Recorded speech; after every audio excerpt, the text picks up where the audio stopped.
straight back to the calls. Nicola is in Dagenham. Evening, Nicola. Good evening. What's your question? I'm calling about a lodge. Okay. On an holiday park which belonged to my mother, my late mother. She bought it in 2016 and she died in 2019. There is dispute going on over ownership, and we have asked the park, the person that is claiming part ownership of it, has been allowed by the park to enter the lodge, change the keys and stay there. We have asked the park not to allow this to happen, that there's no uses of the lodge until this dispute is resolved. And the park have come back and said they cannot monitor who goes on the park. So, Nicola, when you say we, do you mean you as are you the executor of the will? Yeah, the executors. Yeah, the executors of the will have asked the park not to allow anyone to use the lodge until the dispute is over. The dispute is still ongoing between each party, the executors and the other party, between solicitors, so I don't really want to say too much. No, I understand. And the other party, they're not executors to the will, they're just potential beneficiaries. Yeah. And they're claiming they are beneficiaries.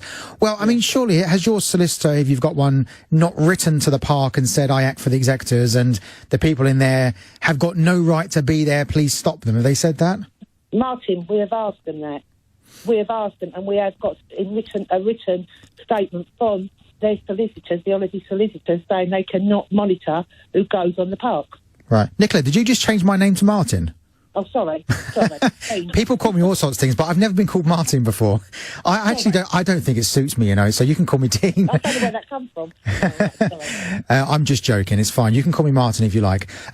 Look, I think the problem you've got here is if you're asking me, does the park owner have a legal obligation to stop them going in? Well, you could say yes, because I assume as part of the pitch fee, they offer security. And I mean, you may know, I've been doing lots about park owners and parks in recent weeks. And of course, I'm becoming a bit of an expert on what pitch fees are all about. So they do have an obligation to provide security. So what you could be doing is saying, well, we pay for the security. I assume the estate is currently paying the pitch fee. We're telling you that someone has trespassed when they shouldn't be. What's the security doing about it? So I think you are within your rights to do that. And if you've got proof that they shouldn't be there, sounds like you do, then I think you do have a good cause to say to this park owner, you're breaching your agreement with us because you should be providing this security and it's failing. Of course, what you ought to be doing as well, your solicitor, is going to the family members and saying, you have no right to be in there. You certainly didn't have a right to change the locks. And perhaps looking at some kind of an eviction, which gets very, very messy. Of course, one thing I am interested in is, of course, they shouldn't be there at the moment anyway, because all these parks are... No, they're not. No, they're not there. This is what they've done in the they've past. just changed the locks? This has been going on for 18 months. Oh. When my mother died, our solicitor contacted the holiday park about this, and they, like many times, ignored it. They didn't respond to it. They asked us to get probate, which we did.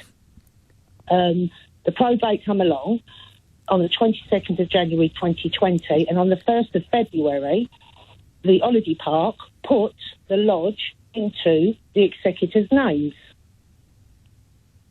Reading the legal, the licence, someone said to me that we have to write to them and give them first offer. Right, so I done that. Yep. We employed an estate agent. So we done that, and they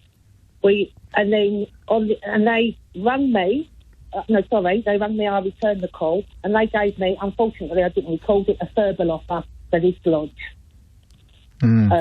We ignored it, and then the 7th of March, their solicitor wrote to me and said that they've made a mistake, and that we cannot sell the lodge because they have someone else there down as another party. Sounds very, very messy. Nicola, I think what I'd be doing is, whilst this park is closed, organising a locksmith to go in and change the locks again, because... So we changed the locks on the 1st of February when they put their names, but... Right. Because they're about to be reopened, yep.